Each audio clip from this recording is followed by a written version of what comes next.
여섯째 달에 천사 가브리엘이 하나님의 보내심을 받아 갈릴리 나사렛이란 동네에 가서 다윗의 자손 요셉이라는 사람과 약혼한 처녀에게 이르니 그 처녀의 이름은 마리아라.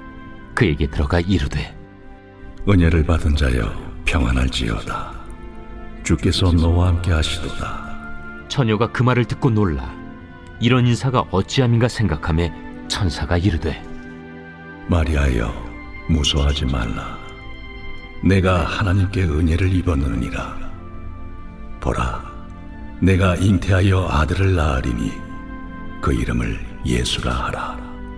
그가 큰 자가 되고 지극히 높으신 이의 아들이라 일컬어질 것이요 주 하나님께서 그 조상 다윗의 왕위를 그에게 주시리니 영원히 야곱의 집을 왕으로 다스릴 것이며 그 나라가 무궁하리라.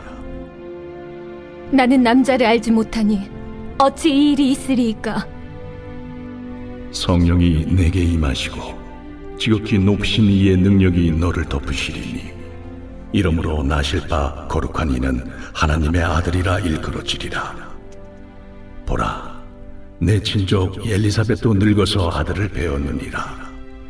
본래 임신하지 못한다고 알려진 이가 이미 6달이 되었나니 대저 하나님의 모든 말씀은 능하지 못하심이 없느니라. 주의 여종이오니 말씀대로 내게 이루어지이다. 하매 천사가 떠나가니라. 어머니 마리아가 천사를 만난 이야기이고요. 이 본문의 주제는 예수님의 어머니 마리아가 천사를 통해서 하나님께로부터 주어진 약속을 믿음으로 받았다. 이 내용이 본문의 주제고요. 이 본문의 주제를 가지고 저는 주일날 이제 아이들과 또 저희 성도님들과 더불어서 예수님은 하나님의 언약대로 이 땅에 오셨고 언약은 단지 주님이 오심으로 이루어지는 게 아니라 그 언약을 믿음을 통해서 받은 하나님의 사람들을 통해서 함께 성취되었다라고 하는 내용을 저희가 주일날 나누게 될 겁니다. 그래서 이 본문의 핵심 키워드는 약속의 성취 그리고 믿음의 사람의 참여 이 두 가지 내용으로 다루게 될 거예요. 본문을 제가 드라마 바이블로 함께 읽었는데 이 본문 내용을 한 번 더 간략하게 정리를 하면 26절로 30절까지에서는 천사 가브리엘이 요셉의 약혼자 마리아에게 찾아와서 은혜 입은 자라고 먼저 인사를 합니다. 거기다가 더 또 평안으로 인사까지 해요. 근데 이 천사의 인사가 마리아 입장에서 너무 이상했던 거죠. 천사가 찾아온 것도 이상하고 너무 정중하게 은혜 입은 자라고 하는 극칭을 하는 것도 그렇고 또 샬롬이라고 하면서 평안으로 인사하는 것도 이상하게 여기게 돼요. 이어서 31절로 35절에서는 천사는 다시 계속 하나님께서 그에게 준 말씀을 이제 말하죠. 마리아를 통해서 하나님의 아들 예수가 탄생하게 될 것이다. 그리고 처녀의 몸으로 아들 출생을 할 수 있게 될 거다라고 말을 하는데 믿을 수 없었던 그 마리아에게 천사는 한 번 더 성령으로 예수께서 태어날 것을 예언하게 합니다. 그리고 이제 천사는 마리아를 조금씩 설득하게 되죠. 그게 36절로 38절에서 가브리엘 천사는 친족 엘리사벳의 임신 소식, 불가능했던 임신인데 임신이 되었다는 소식을 전하고 뿐만 아니라 마리아의 처녀 출생, 동정녀 출생은 하나님의 능력으로 이루어질 것을 선포합니다. 그리고 아직 이루어지지 않았는데 이것을 마리아가 하나님의 말씀으로 주의 뜻대로 이루어질 것입니다라고 믿음으로 받았다라고 하는 내용이 이 본문의 내용이에요. 자, 그러면서 여러분 저희가 함께 나누려고 하는 핵심 주제 중에 하나가 뭐냐면 저희가 이제 성탄절을 생각을 하면요. 보통 우리가 좀 익숙한 본문들을 주로 많이 다루게 되는데 사실 이 본문을 성탄절에 잘 다루지 않는 편인 것 같아요. 근데 제가 이 본문을 통해서 같이 나누고 싶었던 거는 예수님의 탄생이 사실 이게 아주 우리에게 먼 이야기처럼 느껴질 때가 많단 말이에요. 근데 이 이야기가 결코 먼 이야기도 아닐 뿐더러 우리에게 지금도 여전히 유효하게 역사하고 있는 진리이며 또 역사적 사건이다. 이 부분을 오늘 이 시간에 좀 같이 공감하는 시간 가지려고 합니다. 여러분, 이 누가복음이라고 하는 성경을 처음 기록한 누가가 이 본문을 기록하면서 기록 목적을 1절부터 4절 가운데 좀 기록을 하게 되거든요. 요 1절로부터 4절을 좀 같이 한번 읽으면 좋을 것 같은데요. 네. 괜찮아진 저 코로나로부터 회복된 저희 신미경 집사님 1절부터 4절을 한번 읽어봐 주실 수 있을까요? 우리 중에 이루어진 사실에 대하여 처음부터 목격자와 말씀에 일꾼된 자들이 전하여 준 그대로 내력을 저술하려고 부수든 사람이 많은지라. 그 모든 일을 근원부터 자세히 미뤄 살핀 나도 데오빌로 각하에게 차례대로서 보내는 것이 좋은 줄 알았노니 이는 각하가 알고 있는 바를 더 확실하게 하려 함이로다. 네. 여기 보시면 1절부터 4절에서 반복적으로 드러나는 의도가 하나 있는데요. 첫 번째는 사실을 다루고 있다는 거. 그다음에 그 사실을 좀 더 확실하게, 달리 말하면 진짜 사실과 가짜 사실이 있어서 이 두 가지를 확실하게 하기 위해서 이 글을 쓰게 됩니다라고 하는 의도가 요 1절부터 4절 사이에 있는 거예요. 즉 여러분 예수님의 마리아 동정녀 탄생에 관한 기사가 바로 이어서 등장을 하는데 이 동정녀 탄생의 예수 오심이 역사적 사실일 뿐더러 이 사실은 진짜와 가짜 뉴스가 섞여 있는 상태에서 무엇이 진짜인지를 정확하게 사실을 언급하려고 합니다라고 하므로 이 예수 탄생의 이야기가 이 글을 쓰던 그 당시 사람들의 입장에서 우리에게는 아주 먼 얘기잖아요. 마치 무슨 전설 따라 삼천리 같은 동화 속의 이야기나 신화 속의 이야기 같은 이 사건이 이들에게는 역사적 사실 여부를 따져봐야 될 사건으로 지금 취급하고 있는 거죠. 그리고 그 대상도 매우 특정해서 데오빌로 각하라고 하는 사람에게 이 편지를 쓰므로 예수의 동정녀 탄생이 사실 여부를 잘 판단해야 될 객관적 역사적 사실임을 의도하고 글을 쓰고 있다는 거예요. 여러분 저희가 역사적 사실이라고 하는 말을 할 때에 갖는 두 가지의 딜레마가 있는데요. 첫 번째는 역사적 사실은 우리가 경험한 사실이 아니라는 거예요. 그렇기 때문에 그것을 너 봤어? 너 가봤어? 너 그럼 알아? 너가 직접 겪은 일이야? 이렇게 질문하면 이 역사적 사실이 과연 우리가 희미해지느냐? 그렇지 않다라고 하는 거예요. 그러나 우리는 그렇게 말하는 순간 그 사건이 아주 멀리 느껴지죠. 예를 들면 심지어 어떤 사람들은요. 6.25 전쟁이라고 하는 걸 부정하는 사람들이 생기기 시작했어요. 요즘에. 이상하죠. 근데 실제로 여러분 저와 여러분 가운데서 실제 6.25 전쟁을 몸으로 겪으신 분은 극소수예요. 절대 다수는 6.25 전쟁을 몸으로 겪어본 적이 없어요. 그런데 절대 다수는 6.25 전쟁이 실제로 있다는 것을 믿죠. 왜냐하면 증언자들이 있고 그 사건의 흔적들이 있고 그리고 그걸 역사적 사실로 우리는 계속 배워왔고 즉 6.25 전쟁이 있었다는 것을 의심하는 사람이 이상한 게 현실인 우리인 건데 이 동정녀 탄생의 사건이 우리에게 너무나 먼 신화 같은 이야기다 얼토당토하는 이야기라고 하는 말은 일정 부분은 그들의 역사적 사실을 받아들이는 방식이 얼마나 맹목적이고 자기 주관적인지 이것들을 사실은 반증하는 거거든요.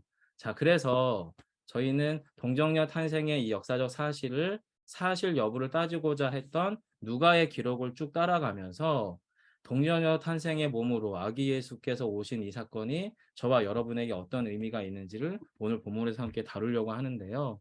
예, 저 현희 전사님 자막 한번 준비해 주시겠어요? 네, 네 가지를 강조합니다. 역사적 사실이라고 하는 것 안에서 누가는 이 목적, 누가복음을 기록한 목적을 네 가지로 정리하죠.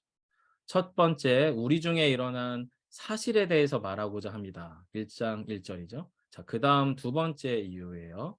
두 번째는 첫 번째 아기 예수의 탄생으로부터 십자가의 죽음과 부활의 사건의 모든 목격자들, 그리고 그 목격자들과 더불어서 그 하나님의 생명의 복음의 사건들을 말씀으로 전달하는 말씀의 일꾼들, 이 사람들이 이제 전해준 것을 그 당시는 종이가 많지 않았을 거니까 입으로 전했겠죠. 그래서 그거 구술이라고 부르죠.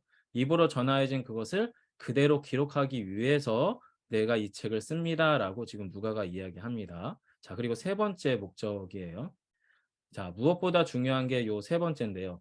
이 모든 일을 어디부터요? 근원부터 자세히 관찰한 저 자신도. 여기서 말하는 근원이라고 하는 것은 예수의 오심으로부터 출발하는 그 근원이죠. 자, 그래서 그 근원으로부터 관찰한 누가도 데오빌로 각하에게 이 내용을 써보내는 것이 어떻다요? 정당하고 유익하다고 판단했기 때문에 이 글을 씁니다라고 이야기하며 마지막 네 번째 목적을 이렇게 말합니다. 이는 데오빌로가 알고 있는 바를 더 확실하게, 즉 정확한 사실과 부정확한 가짜 정보를 바로잡기 위해서 이 글을 씁니다라고 이야기하고 있다라는 거예요. 즉 여러분과 제가 사도 누가의 기록을 역사적 사실로 믿기로 결정한다면 그 사도 누가가 기록한 이 역사적 사건인 동정녀 탄생의 이야기 안에서 우리가 발견하게 될 요소는 아주 무성이 풍성하다라고 하는 거예요.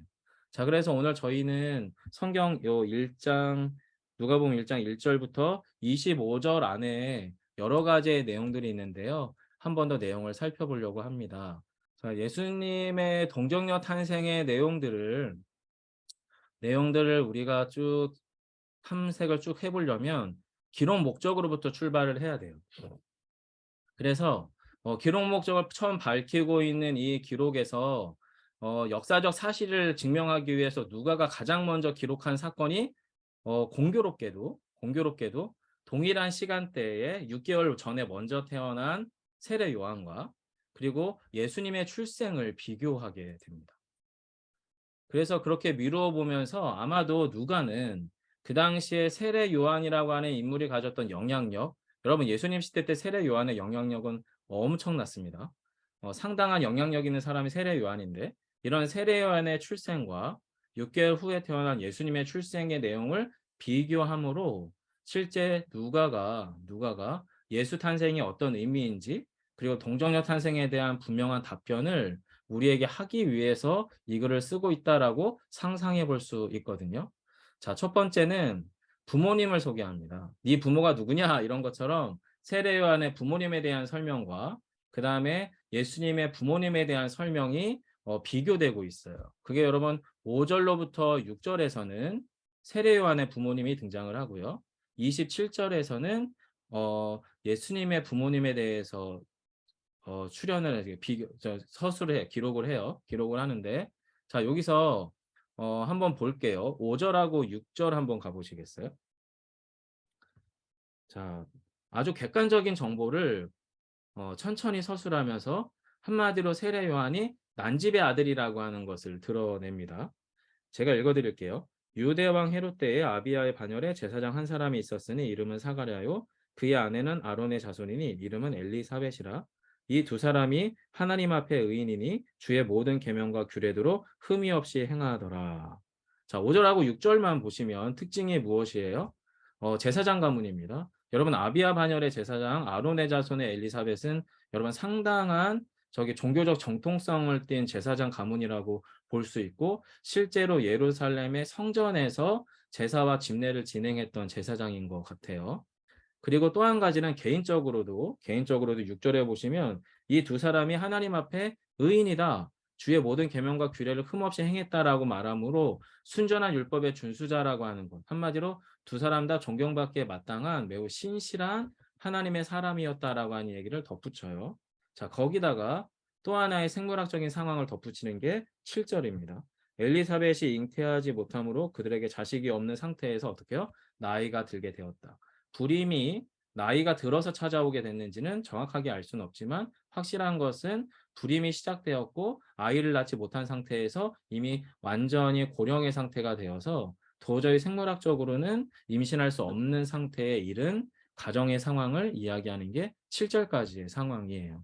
자, 이에 반면에 부모님, 예수님의 부모님에 대한 이야기는 여러분 딱 한 구절 등장합니다. 27절로 한번 가보시겠어요? 27절. 네, 화면에서 네, 저희 한태수 시사님 혹시 27절 잠시 읽어주실 수 있을까요? 마이크 한 번만 풀어주시고요. 27절. 마이크 켜진 신우 형제가 해볼래요? 그럼 신우가 27절 한번 읽어줄래요? 네. 다윗의 자손 요셉이라 하는 사람과 약혼한 처녀에게 이르니 그 처녀의 이름은 마리아라. 네. 요 27절에 보시면은 오히려 여러분 요 27절 앞뒤를 유심히 보면 사람의 이름만 딸랑 등장을 합니다. 요셉, 마리아. 그가 어떤 직장을 갖고 있고 아니면 어떤 가문의 출신이고 이런 거 잘 안 나오고요. 그들의 삶의 모습이 어땠는지도 그렇게 언급하고 있지 않아요. 의로운 사람이라고 정도는 나올 수 있을 것 같은데 요 본문에는 그런 얘기가 아예 나오지 않고요. 오히려 지명인데 지명이 27절 앞부분에 보시면 갈릴리 나사렛이라고 하는 동네로 천사가 찾아가서 요셉을 뭐라고 표현하냐면 다윗의 자손이다. 그리고 약혼한 처녀다라고 이야기하면서 마리아에 관한 이야기를 이야기합니다. 여러분 여기에서 우리가 생각해 볼 수 있는 게 뭐냐면 세례 요한의 가문은 매우 객관적인 정보를 그리고 꽤나 그가 유력한 제사장 집안의 가문이었을 것 같다라는 것을 강조하고 보여주는 거에 반면에 예수님 부모님에 관한 소개는 너무 간소해요. 아주 심플해요. 이름 정도만 나오는 수준인 건데 그럼 이름 앞뒤에 붙어 있는 구절이 사실은 생각보다 묵직한 이야기입니다. 갈릴리 나사렛이라고 하는 동네에 대한 의미, 다윗의 자손이라고 하는 표현, 그 다음에 약혼한 처녀라고 하는 말이 갖고 있는 묵직함이 이제 나중에 뒤에 발견되게 되는데요. 자, 어쨌든 주님이 지금 누가를 통해서 드러내고자 하는 것은 유력한 집안에서 출생한 세례 요한과 정말 미천해 보이고 정말로 별로 그렇게 드러나지 않는 너무 소박하고 심지어는 초라해 보이기까지 하는 아기 예수의 부모님의 소개를 통해서 정확하게 어디에만 집중을 하게 하냐면 사람의 어떠함에 집중 안 하고요. 그 사람을 감싼 예수 그리스도와 하나님에 대해서 강조하고자 하는 의도가 좀 보인다. 이렇게 볼 수 있습니다. 자, 그러면서 천사가 이제 똑같이 가브리엘 천사가 여러분 사가랴 세례 요한의 아버지인 사가랴에게도 찾아오고요. 그리고 마리아에게도 찾아오잖아요. 그게 여러분 8절로 11절 사이에서 자, 어떤 상황에서 천사가 사가랴를 찾아왔냐면 제사장 예루살렘 성전에서 분향 중일 때 한마디로 중앙 성전에서 근무 중일 때 찾아옵니다. 여러분 8절 다시 한번 앞으로 가보실래요? 제가 8절만 읽어드릴게요. 마침 사가랴가 그 반열의 차례대로 하나님 앞에서 제사장의 직무를 행할세. 소위 근무 중일 때 찾아옵니다. 그리고 성소는 뭐예요? 구약으로부터 가장 거룩한 하나님의 임재를 상징하는 그곳이잖아요. 성소 안에 있는 분향단에서 분향을 할 때 그 오른편으로 천사가 출현했다라고 하는 내용이 8절로 11절 사이에 등장을 하죠. 자, 그런데 그거에 비해서 가브리엘 천사가 이제 마리아를 찾아올 때는 마리아의 집에 대한 아무런 언급이 없이요. 그냥 들어갔다라고 표현되어 있습니다. 그냥 들어갔다. 28절이에요. 다시 한번 성경을 한 면만 넘기셔서 28절에 그에게 들어가 딱 한마디입니다. 한마디로 마리아가 집에서 뭘 하고 있었는지 모르겠는데 그냥 천사가 불쑥 집으로 들어가서 마리아를 찾아갔다. 이렇게 이야기하므로 이 세례 요한의 출생을 예시하는 가브리엘의 출현 상황과 그 다음에 마리아에게 하나님의 계시를 전하는 출현 상황이 매우 달라요. 다른 상태예요. 자, 또 한 가지는 천사가 출현해서 이제 하나님의 말씀을 전하게 되잖아요. 전하게 될 때 요 13절로 28절 사이에서 천사가 세례 요한에 대한 예언과 그 다음에 마리아에게 한 말이 많이 달라요. 여기서부터 이제 이 누가가 이 성경을 통해 우리에게 주려고 하는 의도성들이 있습니다. 자, 앞에서 말씀드렸잖아요. 세례 요한의 아버지 사가랴가 근무 중이었다고. 자, 근무 중인데 그때 천사가 뭐라고 얘기하냐면 13절이에요. 여러분 성경을 13절을 찾아가 보시면 좋겠습니다. 13절에서 이렇게 말합니다. 사가랴여 무서워하지 말라. 너의 간구함이 들렸다. 이 말은 무슨 이야기냐면 아마도 엘리사벳과 사가랴는 매우 오랜 시간 동안 생명을 허락하기를 정말 새 생명이 우리에게 찾아오기를 너무 오랫동안 기도했었을 것 같아요. 아브라함처럼. 그런데 그 시기가 언제인지 가늠할 수 없이 그냥 제사장의 역할들을 쭉 감당을 했는데 여러분 여기서 하나의 포인트가 뭐냐면 하나님의 은혜를 입었다라고 하는 가장 물리적이고 생물학적인 표지가 뭐냐면 이 당시에는 출산이었습니다. 출산. 즉 제사장 가문인데 그 아내 엘리사벳이 임신을 하지 못하고 있다라고 하는 것은 그가 정말 아주 중요한 역할을 감당하는 제사장임에도 불구하고 하나님의 은혜를 충분히 입고 있었는가에 대한 약간의 의심이나 그런 불편한 이야기들을 감수해야 되는 상태가 사가랴의 상태였을 거예요. 자, 그 상태인데 그 상태임에도 불구하고 사가랴와 엘리사벳은 믿음을 가지고 계속 기도를 했고 그 기도에 대해서 이 천사 가브리엘이 이제 매우 하나님의 전하신 말씀만 쏙 전합니다. 그게 뭐냐면 첫 번째, 너의 기도가 응답됐다. 간구함이 들렸다. 그래서 아들을 낳을 거다. 그런데 그의 이름을 요한이라고 해라. 라고 했어요. 자, 이게 13절입니다. 자, 반면에 가브리엘이 아주 거창한 세례 요한의 그 부모님을 찾아갔던 상황과는 달리 너무 심플하고 간소하게 찾아간 마리아에게는 불쑥 들어가서는 멘트가 되게 정중합니다. 첫 번째, 마리아에 대한 평가를 뭐라고 얘기하냐면 28절에서 은혜 받은 자여 평안할지어다. 여러분, 이게 구약이나 여러 천사 현형 같은 데서 쭉 나타나는 거 보면은 은혜에 대해서 이야기하거나 하나님의 어떻게 보면 사람이라고 하는 표현이 덧붙여져 있는 천사의 현현은 매우 정중한 의미를 담고 있습니다. 즉 마리아에 대해서 어린 꼬마아이거든요. 나이가 많아야 14살에서 최대 쳐야 17살입니다. 이런 아주 젊은 10대의 마리아의 어린아이에게 천사가 매우 정중하게 은혜 받은 자여 편안할지어다 하면서 매우 정중한 인사를 나누게 됩니다. 뿐만 아니라 끝에 주님께서 하나님께서 너와 함께 하시도다라고 인사를 하는 거죠. 자, 그러면서 당연히 그러다 보니까 마리아가 이상하게 여기는 건 당연했던 거예요. 또 한 가지 차이를 좀 보려고 하는데 탄생의 예언에도 차이가 있어요. 즉 천사가 세례 요한의 출생에 대해서 한 말과 그리고 예수님의 출생에 대해서 한 말이 아주 확실하게 구분됩니다. 거창하고 뼈대 있는 제사장 집안인 이 사가랴 집안에 찾아와서는 출생에 대해서 이야기하는데 한마디로 얘기하면 세례 요한은 구별된 나시린이고 구별된 나시린으로 메시아인 예수, 자신의 주인인 그 메시아 예수의 길을 준비할 예언된 자다라고 하는 게 이 세례 요한에 대한 가브리엘의 예언이었고요. 예수님에 대해서는 다른 얘기 안 합니다.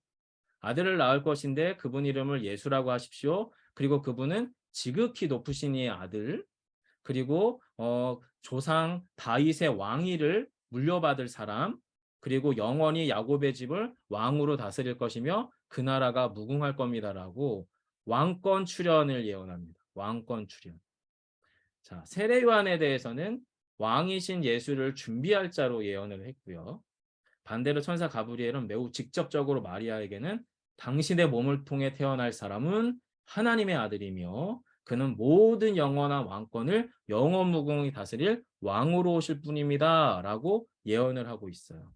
당연히 이런 예언을 받았으니 이제 천사를 만난 사가랴도 반응을 하고 마리아도 반응을 하겠죠. 그게 여러분 바로 18절에서는 사가랴의 반응이고요. 29절과 34절은 마리아의 반응인데 여기가 이제 우리가 다루려고 하는 본문의 해석과 연결되는 부분인데요. 사가랴는 오랫동안 기도했음에도 불구하고 그 기도가 천사를 통해서 극적으로 응답받았음에도 불구하고 그의 마음에는 믿음이 작동되지가 않았습니다. 그래서 여러분 18절을 한번 보세요. 18절. 사가랴가 천사에게 이르되 내가 이것을 어떻게 알리오? 이상하지 않아요? 이미 왔잖아요. 천사가 얘기했잖아요. 그럼 귀로 들었단 말이에요. 천사를 통해서 아들을 낳을 거고 이름을 요한이라고 하는 정보를 천사를 통해 들었어요. 귀로. 그리고 천사 현현을 눈으로 봤어요. 근데 그의 말의 태도가 뭐냐면 내가 그걸 어떻게 알아요? 이렇게 얘기합니다. 또 한 가지는 뭐냐면 내가 늙고 그리고 아내도 나이가 많습니다. 라고 하면서 자신들의 생물학적인 상황, 납득할 수 없는 상황을 이야기합니다. 한마디로 사가랴 반응은 내 귀로 들리긴 했지만 내가 이게 이해되지 않는 상황이고 믿을 수 없으니 내가 이걸 어떻게 알겠습니까? 또 한 가지는 천사가 잘못 찾아왔을 것 같은데 왜냐하면 나도 너무 늙고 아내도 나이가 많아서 더 이상 생명의 출생은 불가능해요. 라고 하는 불신의 마음이 이 사가랴의 대답에 배어 있어요. 반면에 천사 가브리엘의 예언에 대하여 어린 소녀인 마리아의 태도가 조금 변해요. 자, 29절은 처음 이 말을 들었을 때에 어떻게 이런 인사를 나한테 할 수 있지? 라고 하면서 매우 의문 어린 혼란스러움과 당황스러움을 경험하는 게 29절입니다. 자, 그런데 29절에서 처음에는 당황하고 혼란스러운 상태에서 천사님 잘못 찾아온 거 아니에요? 어떻게 저한테 이런 인사를 하세요? 라고 하는 식으로 질문하면서 천사와 마리아가 대화를 쭉 동행하면서 대화가 쭉 계속되면서 34절에서는 이 표현이 조금 저희 김현주 전사님이랑 같이 요즘에도 계속 정기적으로 이 성경 공방 연구를 하는데 요 같은 질문인 이런 인사가 어찌함인가 생각하며라고 하는 29절과 그 다음에 34절에 어찌 이 일이 있으리까의 뉘앙스가 다른 것을 저희가 함께 발견하게 됐어요. 즉 34절은 믿기 위한 질문입니다. 의심하고 불신하기 위한 질문이 아니라 믿기 위한 질문이 34절이고요. 29절은 정말 순수하게 당황하고 혼란스러운 상태에서의 질문입니다. 반면에 사가랴의 대답은 의심 어리고 불신을 전제로 하는 대답이 18절에 있었다라고 하는 거예요. 그래서 그 결과가 뭐예요? 결과가 뭐냐면 그게 여러분 천사와의 대화 중에서 사가랴와 마리아의 내면의 변화를 보면 좋은데 자 19절로 20절에 전 천사가 나타나서 이렇게 사가랴를 당황시킬 줄은 몰랐어요. 여러분 20절 한번 보실래요? 20절 딱 한마디로 바로 그냥 바로 직설로 때려버립니다. 다이렉트로 20절 보라 이 일이 되는 날까지 내가 말 못하는 자가 되어 능히 말을 못하리니 이유가 있습니다. 이는 내가 내 말을 믿지 아니함이거니와 때가 이르면 내 말이 이루어지리라. 무슨 이야기예요?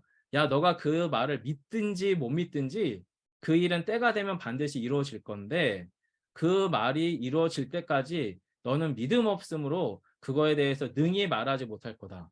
그럼 한마디로 벙어리 상태에서 그 일이 실제가 됐을 때 그 입이 열리게 될 거다라고 이야기를 해요. 그리고 나서 이어서 22절에 보시면 자 아까 분향했다고 했잖아요. 성소 들어가서 분향을 마치고 나온 이 사가랴가 말을 못하니까 백성들은 뭐라고 얘기하냐면 하나님의 환상을 봤나 보다. 아주 신비하고 영험한 경험을 한 것 같아. 이러면서 이제 백성들은 아주 탐복하고 놀라요. 벙어리가 된 상태로 나오니까. 자, 그런데 그는 무슨 말을 할 수가 없어서 되게 당황한 채로 뭔가를 하다가 결국에 집에 돌아가서 나중에 이제 실제 아내가 임신을 하고 5달 동안에 벙어리인 상태로 집에 숨어 있다가 뒤에서 끝에 이렇게 고백합니다. 주께서 나를 돌보시는 날에 사람들 앞에서 내 부끄러움을 없게 하시려고 이렇게 행하심이구나 라고 하면서 뒤늦게 사가랴가 이렇게 고백을 하는데 반면에 마리아는 쭉 천사와의 대화가 계속되면서 35절로 37절 사이에서 대화가 계속 이어집니다. 천사가 대답하죠. 어떻게 그런 일이 있을 수 있어요? 저는 아직 남자를 알지 못하는데요. 이런 얘기를 쭉 하니까 천사가 계속 설득하다가 끝으로 뭐라고 이야기하냐면 성령이 마리아 당신에게 임할 것이고 지극히 높으신 이의 능력이 마리아 당신을 덮을 겁니다. 여기서 덮다라고 하는 단어가 성경 연구를 같이 하다 보니까 이게 성막을 거룩함 가운데 영광 가운데 구름이 임하였다라고 하는 의미와 같은 구절이더라고요. 같은 의미의 단어. 즉 하나님의 거룩한 임재가 마리아의 몸을 덮을 거다라고 표현을 하면서 이렇게 얘기하는 거예요. 두 가지의 물리적인 증거를 이야기하는 거죠. 첫 번째, 너의 친족 엘리사벳도 늙어서 아이를 베게 됐어. 근데 아무도 모르죠. 왜냐하면 숨어 있으니까. 비밀로 하고 있으니까. 그래서 마리아가 그 얘기를 듣고 성령께서 행하실 거라고 하는 설명과 또 엘리사벳에 대한 물리적인 증거를 가지고 그리고 나서 고백하는 거죠. 그가 뭐라고 얘기하냐면 주의 여종이 오니 말씀대로 내게 이루어지이다라고 말을 하고 나서 급하게 어디로 가겠어요? 친족인 엘리사벳에게로 찾아갑니다. 이게 이 본문에서 일어나는 사건이에요. 자, 여러분 여기서 저희가 함께 기억하기 원하는 것이 예수님의 탄생의 사건조차도 하나님의 약속의 말씀이 이 땅 가운데 진리로 적용될 때 그리고 진리가 드러날 때 하나님은 당신의 말씀을 이 땅에 공허하게 흩어 뿌리는 게 아니고 하나님의 사람을 통해 그 말씀이 사실이 되도록 진실이 되도록 역사하시고 사용하신다라는 사실이에요. 게다가 누가는요, 의도적으로 세례 요한의 가문에 대해서는 매우 유력한 가문인 것을 보여준 반면에 요셉과 마리아의 가문에 대해서는 매우 최소한의 정보만 보여주죠. 어쩌면 더 보여줄 게 없어서 그런지도 모르겠지만, 하지만 이 최소한의 정보가 가지고 있는 엄청난 영적인 묵직함이 있습니다. 이걸 이제 저희가 간략하게 좀 정리해 가보려고 하는데요. 이 질문에 대해서 간단한 답들을 찾아가면서 동정녀 탄생에 대한 의미들을 좀 이야기해 보려고 합니다. 여러분, 첫 번째, 예수님의 아버지 요셉에 대한 설명이 딱 두 가지밖에 등장을 안 해요. 첫 번째가 갈릴리 나사렛이라고 하는 장소죠. 갈릴리 나사렛이라고 하는 장소. 다윗의 자손 요셉의 혈통이라고 하는 의미. 이 두 가지가 등장을 하는데, 여기서 여러분 갈릴리 나사렛이라고 하는 장소가 가진 의미를 한번 보려고 합니다. 자, 갈릴리 나사렛이라고 하는 장소가요, 여러분, 하나님의 약속이 이미 임한 땅이었습니다. 그게 여러분 이사야 9장 1절과 미가서 5장 2절인데요. 요 구절 한번 같이 볼까요? 자, 이사야 9장 1절 한번 볼까요? 네. 이사야 9장 1절. 신우 형제가 한 번 더 이사야 9장 1절 한번 읽어 주실래요? 화면이 보이면. 전에 고통하던 자에게서는 흑암이 없으리로다. 옛적에는 여호와께서 스불론 땅과 납달리 땅으로 멸시를 당케 하셨더니 후에는 해변길과 요단 저편 이방의 갈릴리를 영화롭게 하셨느니라. 네네. 여기 보시면 이사야가 이미 수천 년 전에 예언을 해요. 예언을 하면서 흑암의 땅, 어둠의 땅이었던 갈릴리 나사렛이 과거에는 멸시받았던 땅이었거든요. 한마디로 그냥 천한 사람들이 사는 땅으로 천덕꾸러기 같은 땅이었는데, 이 땅을 후에 여호와께서 어떻게 해요? 영화롭게 할 것이다라고 하는 예언을 이사야 9장 1절에서 해요. 그리고 이것이 실제로 지금 본문에서 성취되고 있는 거죠. 자, 미가서도 한번 볼래요? 베들레헴이라고 하는 동네, 예수님이 출생 실제로 하는 곳이죠. 미가서 5장 2절인데요. 제가 읽어드릴게요. 베들레헴 에브라다야, 너는 유다 족속 중에 작을지라도 이스라엘 다스릴 자가 내게로 나올 것이라. 그의 근본은 상고에 영원에 있느니라 라고 미가가 예언했던 그 베들레헴에 실제로 예수님의 어머니 마리아가 동네로 이제 호적하러 가면서 거기 베들레헴에서 예수님을 출생하게 됩니다. 자, 이렇게 하면서 갈릴리 나사렛이라고 하는 장소가 언약의 땅이요 구원 역사가 시작되어지는 바로 그 땅이다. 그리고 이 땅에 누가 오신 거예요? 예수님께서 오셨다는 거예요. 예수님이 여러분 이 땅에 몸을 입고 오셨다는 거는 그냥 당연하고 막연한 의미가 아니라 수천 년 전부터 하나님의 사람들을 통해 예언되어졌던 바로 그 땅에서 바로 예언되었던 바로 그 시기에 하나님이 정하신 때와 방법을 통해 이 땅에 오셨다라는 의미가 지금 여기 보시면 갈릴리 나사렛, 그 다음에 또 다윗의 자손 이런 말들 가운데 있다라고 하는 거예요. 다윗의 자손이라는 표현도 누가가 그냥 던진 말이 아닌 거죠. 자, 그럼 다윗의 자손이라고 하는 말의 의미가 무엇인지 예레미야 23장 5절 한번 보도록 하겠습니다. 저희 김정욱 지사님 혹시 이 말씀 구절 보이실까요? 한번 읽어주실 수 있을까요? 네. 여호와의 말씀이니라. 보라, 때가 이르리니 내가 다윗에게 한 의로운 가지를 일으킬 것이라. 그가 왕이 되어 지혜롭게 다스리며 세상에서 정의와 공의를 행할 것이며. 네, 보시면 여기 보시면 예레미야도 이제 예언을 하는 거죠. 천사가 예언하듯이 예언을 하면서 때가 이를 것인데, 그 다윗의 한 의로운 가지라고 표현을 함으로써 다윗의 혈통으로부터 올 그 어떤 일을 강조하게 됩니다. 즉 여러분, 본문에서 요셉이라는 사람이나 마리아에게 힘을 주지 않는 이유가 하나님의 언약이 성취되어지는 바로 그 땅, 바로 다윗의 자손이라고 하는 바로 그 혈통, 그리고 요셉과 정혼한 자의 그 처녀, 정혼만 했으니까, 약혼만 했으니까 약혼만 하는 상태의 생물학적인 처녀라고 하는 이 세 가지 의미가 근본적으로 하나님의 언약이 매우 신실하게 이루어질 것을 강조하고 보여주려고 누가가 의도적으로, 워낙에 미천한 가문이기도 했지만 세례 요한의 집은 정말 시끌벅적하게 다루었다면 이 요셉과 마리아에 대해서는 이 언약들이 이 두 사람을 감싸고 있음을 보여주는 거예요. 자, 또 한 가지가 바로 요셉과 약혼한 관계, 처녀 마리아라고 하는 표현이 어떻게 예언되는지를 한번 보겠습니다. 이사야 7장 14절이에요. 그러므로 주께서 친히 징조를 너희에게 주실 것이라. 보라, 처녀가 잉태하여 아들을 낳을 것이요 그의 이름은 임마누엘이라 하리라. 즉 지금 처녀가 잉태하여서 아들을 낳을 것이라고 이야기했고 그 이름을 임마누엘이라고 한 것을 그대로 가브리엘이 받아서 수천 년의 시간이 지난 후에 뭐라고 여자 마리아에게 고백해요? 은혜를 입은 자여 주가 너와 함께 하시도다. 주가 너와 함께 하시다는 의미가 뭡니까? 임마누엘이라는 의미잖아요.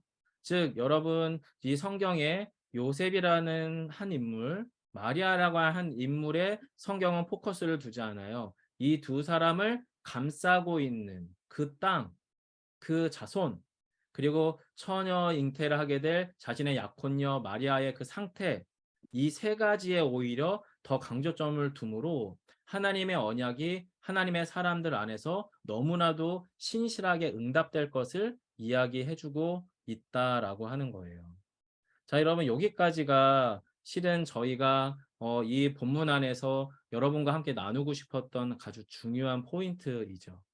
하나님의 사람이 하나님의 일에 참여하는 방식은 내가 무엇을 하여서가 아니라요. 하나님의 말씀과 약속이 거기에 있으므로 거기에 참여할 때 하나님이 하나님의 일을 되게 하신다라고 하는 것을 그의 어머니 마리아와 요셉은 사실은 보여주고 있다는 거예요. 특별히 그런데 이 하나님의 언약이 성취되는 방식에 믿음을 통해 그것이 이루어진다고 저희가 이야기했는데 다른 말로 다른 식으로 표현하면 뭐예요? 바로 이 요셉과 마리아가 하나님의 그 일하심 안에 믿음으로 참여하게 되었다. 그 얘기를 하는 겁니다. 그래서 세 번째 질문을 보시면 마리아는 천사의 인사를 왜 이상히 여겼냐면 이상하죠. 자신은 미천한 여인이거든요. 그렇게 잘난 집안도 아니에요. 천사가 자신에게 나타날 일도 없을 것 같았어요. 자, 그런데 그 천사가 너무 정중하게 인사를 하잖아요. 앞에서 말씀드린 것처럼 28절에서 은혜를 받은 자의 편안할지어다 심지어는 임마누엘이라고 표현하면서 주께서 너와 함께 하시더라고 이야기하니 처녀 마리아가 놀래요. 그러면서 그 인사가 어찌함인가라고 하면서 생각하게 되죠. 생각하게 됩니다. 천사가 왜 찾아왔을까? 천사가 왜 이런 인사를 나에게 했을까? 이 인사가 과연 나한테 합당한 건가? 이런 질문들을 쭉 하게 됩니다. 그렇게 혼란스러워할 때 천사가 다시 한번 평안과 은혜를 전합니다. 그게 여러분 네 번째인데요. 천사의 답변을 한번 볼게요. 자, 30절 한번 제가 읽어드릴게요. 천사가 이르되 마리아여 무서워하지 마십시오. 당신이 하나님께 은혜를 입었습니다. 라고 표현을 하면서 왜 이것이 은혜요 평안인지를 설명하는데 여러분 평안과 은혜의 근거가 너가 이러하기 때문에 이렇게 평안하게 될 거다라는 얘기를 하는 게 아니라 자신에게 찾아올 아들에 대한 이야기. 그래서 31절로 33절에서 그 선언이 무엇이냐면 그 내용, 평안과 은혜가 임하는 내용이 엄청나게 거대한 거죠. 한 개인의 평안과 은혜가 아니라 인류 전체를 평안과 은혜 가운데 있게 하실 예수 그리스도에 관한 이야기를 쭉 하는 게 31절부터 33절의 이야기인 거죠. 자, 그러면서 여러분 5번 질문으로 한번 가보겠습니다. 5번 질문. 오히려 위 상황은 평안과 은혜를 빼앗길 상황처럼 보입니다. 그 이유가 무엇일까요? 34절입니다. 마리아가 천사에게 말하되 나는 남자를 알지 못하니 어찌 이 일이 있으리요. 여러분 앞에서 말씀드린 것처럼 사가랴 집안에서 오랫동안의 불임의 상황, 특별히 정통 중앙 성전에서 제사를 집례하던 이 사가랴 집안에서 아이가 없는 것도 아주 부덕의 소치와 하나님의 은혜 받지 못한 상황인 것처럼 보여요. 그런데 지금 여기서 동정녀 마리아에게 아이가 출생하게 될 거라고 하는 상황은 아시는 것처럼 여러분 사실 그 상황은 평안할 수 없는 상황입니다. 은혜를 빼앗길 수밖에 없는 상황이에요. 그 물리적 상황이 무엇인지 너무나 잘 아시잖아요. 결혼하지 않은, 혼인하지 않은 여자가 정말로 그냥 비정상적인 관계에서 아이를 갖게 되면 그 당시에 모세율법은 여전히 유효했기 때문에 소위 말하는 명예살인이라고 하는 것이 가능하던 시대였습니다. 즉 정말로 불륜의 관계로 해서 아이를 출생한 여자를 돌로 쳐서 죽일 수 있는 권리가 그 마리아의 오빠나 그 남편이 될 예비 남편인 요셉에게 정당하게 주어져 있는 시대가 이 시대였습니다. 이 시대.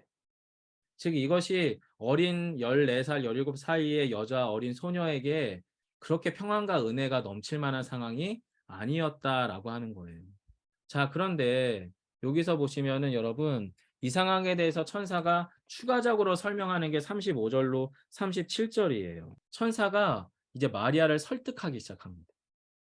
당황스러움과 혼란스러움으로 질문하면서 천사님이 왜 이렇게 정중하게 나한테 인사를 했을까라고 하는 질문 속에서 심지어 이제 그가 말하는 거잖아요. 어떻게 그 일이 일어납니까? 저는 남자를 알지 못하는데요. 라고 말하자 천사가 거기서 사가랴에게 말했던 것. 너가 믿음이 없기 때문에 말을 못하게 될 거야. 그렇게 말을 안 하고요. 마리아를 설득합니다. 왜냐하면 마리아의 내면에는 지금 불신과 냉담함으로 지금 천사와 대화하고 있는 게 아니기 때문에. 그래서 차근차근 설명하죠. 35절에서 이렇게 말합니다. 성령이 마리아 당신에게 임하시고 지극히 높으신 이의 능력이 마리아 당신을 덮으리니 이러므로 나실 바 거룩한 이는 하나님의 아들일 겁니다. 그리고 친족 엘리사벳도 늙어서 아들을 배웠어요. 본래 임신하지 못한다고 알려졌지만 이미 6달째가 됐으니 가서 한번 확인해 보세요. 그러면서 결론을 맺죠. 대저 하나님의 모든 말씀은 능하심이 없습니다. 라고 고백하자 마지막 6번째 질문입니다. 6번째. 그럼에도 천사의 이 답변이 진실이 되기 위해서 일어나야 될 가장 중요한 전제가 뭐예요? 믿음으로 받아야 되는 겁니다. 38절. 마리아가 이르되 주의 여종이 오니 말씀대로 내게 이루어지이다. 하매 천사가 떠나니라. 즉 하나님의 예언, 말씀이 임했고 이 말씀을 그 마리아와 요셉의 감싸고 있는 그의 땅, 그의 때, 그의 시간, 그 물리적 시간 안으로 침투해 오셔서 하나님의 말씀이 임할 것을 천사가 말씀할 때 이것을 하나님의 사람인 마리아가 믿음으로 받아서 하나님의 언약의 성취, 예수님의 오심은 언약의 성취인데 이것이 실제 이 땅의 역사가 되도록 믿음의 사람인 마리아가 어떻게 해요? 자신의 내면에서 그 말씀에 참여하게 되었다. 요 얘기를 하고 있는 게 38절까지의 이야기입니다. 자, 그러면서 여러분 저희가 그러면 믿음으로 마리아가 예수님의 탄생에 참여했다는 말이 어떤 의미인지를 역사적으로 생물학적으로 그냥 상상해 보자고요. 어떤 여자가 아이를 임신하게 됐어요. 그럼 임신 소식을 듣고 임신한 상태에서 저희 아내만 해도 벌써 저희는 4세 부모잖아요. 어떤 과정을 겪었는지 다 알잖아요. 입덧도 하겠고요. 그리고 또 잠도 제대로 못 자고 또 호르몬의 변화가 생기니 신체 변화도 경험하게 되고 그리고 몸도 아이가 커져갈수록 만삭의 몸으로 점점점 힘든 시간들을 계속 겪어요. 그리고 생명과 맞바꾸는 출산을 하고요. 어린 젖먹이 아기 예수를 먹여요. 그래서 그 아이가 조금씩 개월수를 커가면서 커요. 그리고 처음에 한 말이 아마 엄마나 아빠 이런 말처럼 했겠죠. 그러면서 말이 더해져 갈수록 더욱더 깊이 하나님과의 관계 안으로 들어가면서 아기 예수가 소년 예수로 성장을 해요. 동네 아이들과 같이 뛰어놀지만 그러면서도 비범한 하나님의 면모들이 드러났겠죠. 그러다가 그 아기 예수가 소년 예수가 되고 소년 예수가 청년 예수가 돼서 아버지 요셉과 더불어서 목수의 일을 돕다가 30쯤에 공생의 삶의 시작으로 또 들어가게 되죠. 그러면서 공생의 예수로서 선생 예수로서 하나님의 천국에 대한 이야기를 전하는 그 과정들을 쭉 가게 되는 거죠. 그러다가 최종적으로 마리아는 어디까지 같이 가는 겁니까? 그 예수, 아들 예수가 십자가에 고난당하는 예수, 그리고 십자가에서 죽은 예수, 또 십자가에서 부활하여 승천한 예수까지의 삶으로 마리아가 쭉 같이 가게 됩니다. 즉 이렇게 첫 번째 그리스도인인 마리아가 되기까지 일어나야 되는 과정의 첫 출발점은 말씀이 임했을 때 이 말씀을 진실로 믿음으로 받는 행위. 이것을 통해서 마리아는 예수의 실제 구원의 역사 안에 깊이 참여한 첫 번째, 최초의 그리스도인이 됩니다. 최초의 그리스도인이라고 하는 말의 의미가 뭐겠어요? 첫 번째는 생물학적으로 그리스도를 몸에 품었던 사람인 거고요. 두 번째는요, 전인격적으로 그 아들 예수를 메시아 예수, 하나님의 아들 예수로 받아들이는 믿음의 과정을 온전히 경험한 사람이 바로 마리아였었다라고 하는 내용들을 저희가 다루게 될 겁니다. 자, 그래서 끝으로 저희가 매주마다 복음 대화를 주보에 실어드리고 가능하면 해보자고 하는데 사실은 잘 안 돼요. 상황과 여러 가지 여건이. 하지만 우선은 계속 이런 복음 대화의 주제들을 올려드리고요. 이것들이 혹시 여러분 안에 머무르면 나중에라도 부부끼리나 부모와 자녀끼리 이런 대화들을 해가면 좋을 것 같은데 복음대화 질문들을 좀 간략하게 다루고 오늘 이야기를 마무리하겠습니다. 자, 오늘 본문에서 여러분과 제가 만난 예수님은 과연 어떤 분인가라는 질문이에요. 예수님이 우리에게 직접 오시기까지 일어난 가장 커다란 기적은요, 동정녀 탄생입니다. 이건 과학적으로 설명이 불가능한 거죠. 자, 그렇다면 그렇게 동정녀 탄생을 통해 나에게 찾아오신 그 주님이 어떤 분인가, 이걸 꼭 좀 기억해 주시면 좋겠어요. 단절되어 있는 그냥 막연한 동정녀 탄생이 아니라 아까 말씀드렸잖아요. 이 사실은 사실관계를 확인하려고 하는 의도와 목적을 가지고 기록된 누가의 기록을 그대로 따라가다 보면 예수의 동정녀 탄생은 역사적 사실이며 진리를 띤 사실이라고 하는 것을 만나게 된다. 즉, 이 동정녀 탄생의 역사 스토리는 2000년 전 예수님의 처음 탄생으로부터 시간이 지난 지금까지도 유효하게 우리의 역사적 사실로 진리로 우리에게 찾아오고 있잖아요. 그렇게 찾아온 예수님이 과연 저와 여러분에게 어떤 분입니까? 그 얘기를 하는 거고요. 두 번째 질문입니다. 앞에서 좀 길게 설명드린 건데 두 번째, 최초의 그리스도인이 제가 볼 때는 어머니 마리아입니다. 주님의 복음을 몸에 직접 품었고요. 또 주님의 복음을 인생의 삶으로 맛본 자인데 저와 여러분도 동일하게 그 예수를 품었잖아요. 몸으로 품지 않았지만 우리는 마음과 믿음으로 품었잖아요. 그 품은 우리의 삶의 자리는 과연 어느 자리가 되어야 하는지 같이 질문해 보면 좋겠고요. 이 본문 앞에서 이제는 옆에 있는 교우들과 함께 질문할 수 있는 건데요. 누가복음 1장에서 우리는 마리아와 요셉을 통해서 언약의 완전한 성취로 오신 예수님, 그 약속을 믿음으로 받아서 온몸으로 표현했던 마리아의 인생에 대한 이야기를 나누었어요. 그러면 우리도 저와 여러분 역시도 그 예수 그리스도를 몸으로 담아내고 있는 사람이거든요. 자, 그럼 나 자신은 우리 눈앞에 있는 가족과 교우들에게 어떤 존재로 서 있어야 하는지, 그리고 우리가 그리스도인이 되었다는 것이 얼마나 영광스럽고 아름다운 일이고 감격스러운 것인지 이것들을 같이 나눌 수 있는 주일날이 되면 좋겠습니다. 그리고 마지막으로는 그렇게 그리스도인 된 우리가 이제 세상으로 또 우리의 삶의 자리에서는 어떤 모습이어야 할지를 같이 묵상하고 싶은데 이거에 앞에서 설명드렸던 마리아는 예수 탄생의 여정을 같이 했어요. 직접 몸에 품고 아기 예수로서의 출생을 옆에서 같이 돌보셨어요. 소년 예수의 삶을 같이 사셨고 공생의 청년 예수의 삶을 보았습니다. 그리고 십자가에 고난당하는 예수, 죽음에 이르는 예수, 부활의 예수에 이르기까지 마리아는 언제나 예수님과 함께 했습니다. 즉 예수님의 삶의 현장과 그리고 그 모든 경험들을 마리아 스스로도 같이 그의 삶의 현장과 세상 속에서 온몸으로 함께 살았다는 거죠. 자, 그렇다면 저희가 주일날 성탄 주일 예배로 해서 예수 탄생을 기뻐하며 예배에 참여할 때 이 복음의 소식은 과연 우리를 우리의 삶의 자리에서 무엇에 도전을 해줄 것인가, 이것도 같이 기도하면서 우리가 질문하고 그 질문에 대해서 답해가는 시간들을 가지면 좋겠습니다. 오늘 본문에서 두 가지만 기억하면서 같이 기도하겠습니다. 첫 번째는 주님의 언약이 우리 안에 실제가 되는 방식은요. 실제가 되는 방식은 우리의 탁월함과 상관이 없다. 우리의 탁월함과 상관이 없고 우리가 하나님의 언약에 속한 자인가가 중요하다. 이걸 꼭 좀 기억해 주세요. 그래서 여러분과 저는 이미 그리스도인 되었다라고 하는 것은 또 한 사람의 마리아와 요셉으로 그 언약에 속한 자라고 하는 것을 고백하고 인정하셨으면 좋겠습니다. 자, 그러면 언약에 속한 자인 우리가 하나님의 언약에 참여하는 방식은 무엇이냐? 이 언약에 속한 자인 우리에게 주님의 말씀이 찾아올 겁니다. 찾아올 거예요. 그럼 그 말씀이 찾아왔을 때 그 말씀을 어떻게 해요? 믿음으로 받으시면 돼요. 믿음으로. 그래서 첫 번째는 언약에 속한 자라고 하는 것을 깊이 확신하며 기도하기를 소망하고요. 두 번째는 언약에 속한 자인 우리에게 말씀이 찾아왔을 때 이 말씀을 믿음으로 깊이 받아서 그 약속이 실제가 되는 방식의 삶에 우리를 참여시켰으면 좋겠다라고 하는 거죠. 그리고 저는 이런 우리에게 이미 주님은 예수 비봉교회라고 하는 또 하나의 언약 공동체를 우리에게 선물하셨고 이 언약 공동체를 통해서 목사인 저와 여러분에게 도전하고 있는 게 뭐겠어요? 그 약속의 말씀에 우리가 참여함으로 실제 예수 비봉교회가 하나님이 찾으시는 바로 그 교회가 되도록 우리를 참여시키고 있다.